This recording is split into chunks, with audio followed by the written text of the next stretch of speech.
వేదవతి అర్చనను ఎత్తుకొని చెట్టుకి ముడుపు కట్టిస్తూ ఉంటుంది. అప్పుడు నాగమ్మ తల్లి చెట్టు పైన కూర్చొని ఉంటుంది. అనుకోకుండా నిహారిక నాగమ్మ తల్లిని చూసి అయ్యో అత్తయ్య పాము అని చెప్పి గట్టి గట్టిగా అరుస్తూ ఉంటే వేదవతి అర్చనను కిందికి వదిలేస్తుంది. ఇక దాంతో అర్చన కింద పడిపోయి అర్చన చేతిలో ఉన్న ముడుపు కూడా కింద పడిపోతుంది. ఇక వేదవతి నిహారిక ఇద్దరూ కూడా నాగుపామును చూసి భయపడుతూ ఉంటారు. ఇక అక్కడే ఉన్న అవని ఇదంతా చూసి అక్క ఇప్పుడు మనం అత్త దగ్గరకు వెళ్ళాలి రాక్క అని చెప్పి సుజాతను తీసుకుని వేదవతి దగ్గరకు వెళ్తుంది. అవనిని చూసిన అర్చన అవని మేడం మీరు కూడా ఇక్కడే ఉన్నారా అని చెప్పి అడుగుతూ ఉంటుంది. అవునమ్మా మేం కూడా వచ్చి చాలాసేపే అయింది. వీళ్ళు చేస్తుందంతా దూరం నుంచి చూస్తూనే ఉన్నాము.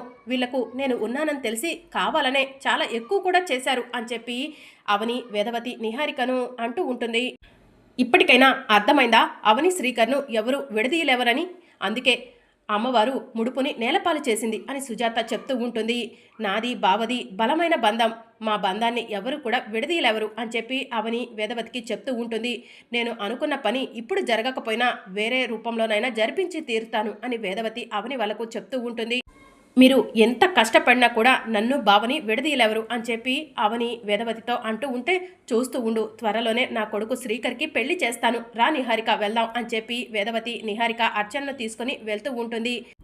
వేదవతి అత్త ఇంతకుముందు ఎంతగానో సంస్కృతి సాంప్రదాయాలకు విలువలిచ్చేది. అలాంటి వేదవతి అత్త ఈరోజు ఇంత దారుణంగా తయారైందంటే ఆశ్చర్యంగా ఉంది అవని అని సుజాత అవనితో చెప్తూ ఉంటే నాగుపాము లాంటి నిహారికతో సావాసం చేస్తుంది కదా, అందుకే ఆ నిహారిక బుద్ధులు అత్తకు బాగా అబ్బాయి అని చెప్పి అవని చెప్తూ ఉంటుంది. అమ్మతో నేను ఎలాగైనా మాట్లాడాలి అని అర్చన వేదవతి వాళ్ళతో వెళ్తూ మనసులో అనుకుంటూ ఉంటుంది. ఇక వేదవతి వాళ్ళు ముందు వెళ్తూ ఉంటే వేదవతి వాళ్ళకు చెప్పకుండా అర్చన పరిగెత్తుకుంటూ అవని దగ్గరకు వెళ్తుంది.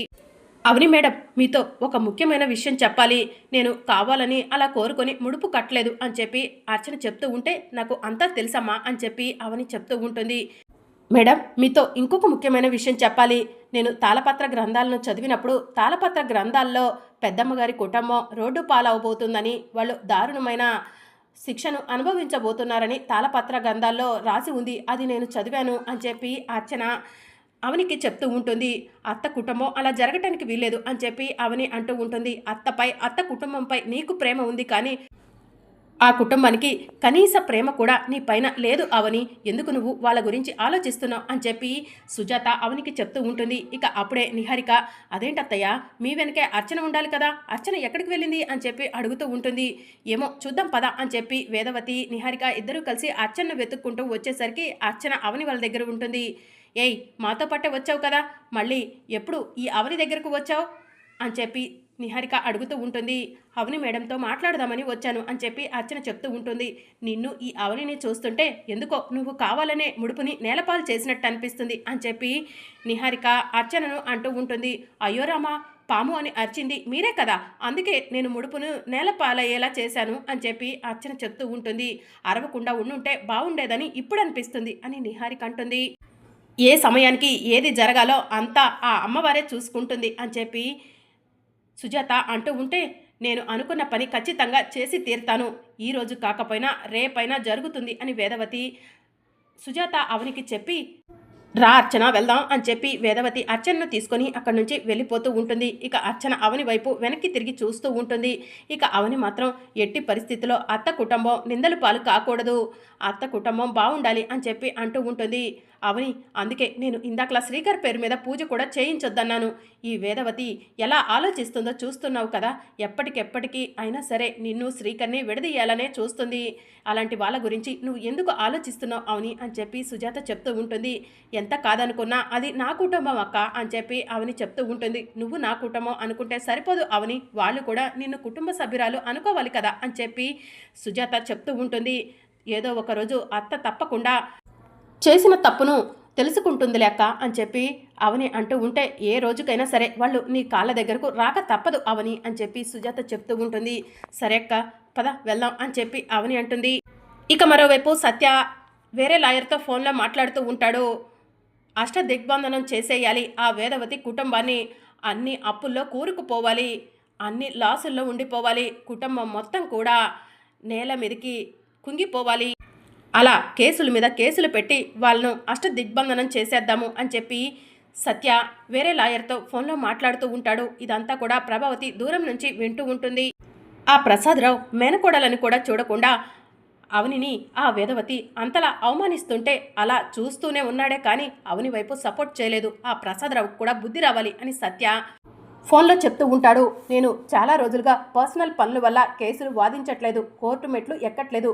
కానీ ఈ వేదవతి వల్ల కేసుని నేనే వాదిస్తాను, గెలుస్తాను, అవనికి న్యాయం చేస్తాను, సరేనా, అన్నీ కూడా రెడీ చెయ్యి అని చెప్పి సత్య వేరే లాయర్తో ఫోన్లో చెప్పి ఫోన్ కట్ చేయగానే ప్రభావతి వచ్చి సత్య ఏం చేస్తున్నావురా అని చెప్పి అడుగుతూ ఉంటుంది. అవనికి న్యాయం చేయాలనుకుంటున్నాను, ఆ వేదవతి కుటుంబాన్ని అష్టదిగ్బంధనం చేయాలనుకుంటున్నాను. వాళ్ళు అన్నీ పోగొట్టుకొని రోడ్డు మీదకు రావాలి, చేసిన తప్పును తెలుసుకోవాలి, అవనికి క్షమాపణ చెప్పాలి అని చెప్పి సత్య చెప్తూ ఉంటాడు. అలా చేస్తే అవని ఊరుకుంటుందా? అవని తన చిన్న కుటుంబానికి ఏదైనా ప్రమాదం వస్తుందంటేనే తట్టుకోలేవదు.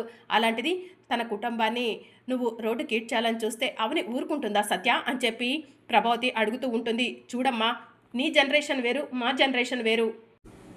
నీ జనరేషన్లో వాళ్ళు నీలాగా ఆలోచిస్తారు, కానీ నా జనరేషన్లో ఉన్న అవని ఖచ్చితంగా నేను మంచే చేశానని నన్ను అప్రిషియేట్ చేస్తుంది. కేసు గెలిచిన తర్వాత మంచి పని చేశావు, ఆ వేదవతి కుటుంబాన్ని రోడ్డు మీదకి లాగి అని నన్ను ఖచ్చితంగా అప్రిషియేట్ చేస్తుందమ్మా అని సత్య చెప్తూ ఉంటాడు. చూస్తుండు సత్య, నువ్వు వేదవతి కుటుంబానికి హాని తలపట్టావని కనీసం అవనికి తెలిస్తే నీ చెంప పగలగొడుతుంది అని చెప్పి ప్రభావతి చెప్తూ ఉంటే, చూస్తావు కదమ్మా అవని నన్ను అప్రిషియేట్ చేస్తుందో లేకపోతే చంపే పగలగొడుతుందో చూద్దువు గాని అని సత్య అంటూ ఉంటే, చూస్తూనే ఉన్నాను రా, అన్నీ చూస్తూనే ఉన్నాను అని ప్రభావతి చెప్తూ ఉంటే సత్య అక్కడి నుంచి వెళ్ళిపోతాడు. ఇక మరోవైపు నరసింహ చాలా సంతోషంగా ఇంటికి వస్తాడు. స్వీట్స్ తీసుకొచ్చి అన్నపూర్ణదేవి ముందు పెట్టి, అమ్మ నీకు శతకోటి దండాలు తల్లి, నువ్వు మా ఇంటికి వచ్చి నన్ను కరుణించావా తల్లి అని చెప్పి అంటూ ఉంటాడు. ఇక అమ్మవారి ముందు పడుకొని పొర్లు దండాలు పెడుతూ ఉంటాడు. అప్పుడే సుజాత వచ్చి, ఏంటయ్యా ఏదో చేశానా అన్నట్టే చేశాను అన్నట్టు పూజ చేసేవాడివి, అలాంటిది ఈరోజు అమ్మవారి ముందు పడుకొని సాష్టాంగ నమస్కారం చేస్తున్నావు అని చెప్పి అడుగుతూ ఉంటుంది. సుజాత ఒక్క నిమిషం ఈ స్వీట్ తిను అని చెప్పి నరసింహ స్వీట్ తినిపిస్తూ ఉంటాడు. బావా ఏంటి అంత హుషారుగా ఉన్నావు అని చెప్పి అవని అడుగుతూ ఉంటుంది. అవునమ్మా అవని, నువ్వు కూడా స్వీట్ తిను అని నరసింహ అవనికి స్వీట్ ఇస్తాడు. అవని స్వీట్ తినగానే అవని కాళ్ళ మీద పడి నమస్కారం చేసుకుంటూ ఉంటాడు. బావా ఏం చేస్తున్నావు నువ్వు అని అవని అడుగుతూ ఉంటుంది. అప్పుడే సుజాత, నిన్ననే నా చెల్లెలు హాస్పిటల్ నుంచి డిశ్చార్జ్ అయ్యి వచ్చింది, నువ్వు నా చెల్లెల కాళ్ళకి నమస్కారం చేసి దానికి ఆయుష్ని తగ్గించకు అని చెప్పి సుజాత చెప్తూ ఉంటుంది. నేను అవనిని అమ్మవారిలా పోల్చుకొని అమ్మవారికి నమస్కారం చేసుకుంటున్నట్టు అవని కాళ్లకు నమస్కారం చేసుకున్నాను సుజాత, అవనికి ఆయుష్ గండమే ఉండదులే అని నరసింహ చెప్తూ ఉంటాడు. ఇంతకీ ఏం జరిగిందో చెప్పు బావా అని చెప్పి అవని అడుగుతూ ఉంటుంది. అవని, ఆ అమ్మవారు నన్ను కరుణించింది, టాక్సీ డ్రైవర్గా ఉన్న నేను 2 కార్లు కొన్నాను, త్వరలోనే సౌమ్య గ్యారేజ్ అనేది కూడా పెట్టబోతున్నాను అని చెప్పి నరసింహ చెప్తూ ఉంటాడు. ఏమండి మీరు చెప్పేది నిజమా అని చెప్పి సుజాత అడుగుతూ ఉంటుంది. ఏమైనా లాటరీలు వేశారా, డబ్బులు ఎలా వచ్చాయండి అని సుజాత అడుగుతూ ఉంటే, న్యాయంగా పోరాడాలి, న్యాయబద్ధంగా వెళ్ళాలని అవని చెప్పిన మాటలు నాకు ఇంకా గుర్తుకు ఉన్నాయి సుజాత, నేను లాటరీలు వేయటం లాంటివి చేయలేదు, కష్టపడ్డాను, కష్టపడ్డ డబ్బుతోనే 2 కార్లు కొన్నాను అని చెప్పి నరసింహ చెప్తూ ఉంటాడు. నువ్వు ఇలాగే అంచెలంచెలుగా వెదగాలని కోరుకుంటున్నాను బావా అని చెప్పి అవని అంటూ ఉంటుంది. అమ్మ అవని, ఇదంతా కూడా ఈ అమ్మవారి మహిమే, మీ ఇంట్లో అమ్మవారు ఉన్నప్పుడు నిజంగా అమ్మవారికి ఇంత మహిమ ఉంటుందా అనుకున్నాను, ఈరోజు అర్థమవుతుంది అని చెప్పి నరసింహ చెప్తూ ఉంటాడు. నిజంగా అమ్మవారికి చాలా మహిమలు ఉన్నాయి, అమ్మవారి దయ వల్ల అత్త కుటుంబానికి కూడా ఏమీ అవ్వకపోతే బావుండు అని చెప్పి అవని అంటూ ఉంటుంది. నువ్వు ఎప్పుడు వాళ్ళ గురించి ఆలోచిస్తూ ఉండు అవని అని చెప్పి సుజాత అంటూ ఉంటుంది. వాళ్ళ గురించి కాకపోతే ఇంకెవరి గురించి ఆలోచిస్తానక్క అని చెప్పి సుజాత చెప్తూ ఉంటుంది. ఆ అమ్మవారి దయ వల్ల నువ్వు శ్రీకర్ త్వరలోనే కలవాలమ్మా అవని అని చెప్పి నరసింహ చెప్తూ ఉంటాడు. సరే అక్క, నాకు ఆఫీస్కి టైం అవుతుంది, బయలుదేరతాను అని చెప్పి అవని ఆటోలో ఆఫీస్కి వెళ్తూ ఉంటే శ్రీకర్ తన ఫ్రెండ్తో మాట్లాడుతూ ఉంటాడు. ఏంట్రా శ్రీకర్, అర్జెంటుగా కలవాలని ఫోన్ చేశావు అని శ్రీకర్ ఫ్రెండ్ అడుగుతూ ఉంటాడు. రే, నాకు ఉద్యోగం పోయింది, నా కుటుంబం మొత్తం కూడా నా పైనే ఆధారపడి ఉంది, మా ఇంట్లో కష్టపడే వాళ్ళకన్నా కూడా నా పైన ఆధారపడి సుఖపడే వాళ్ళు చాలా ఎక్కువ మంది ఉన్నారు, అందుకనే నాకు ఎలాగైనా సరే ఉద్యోగం ఇప్పించరా అని చెప్పి శ్రీకర్ తన ఫ్రెండ్ని అడుగుతూ ఉంటాడు.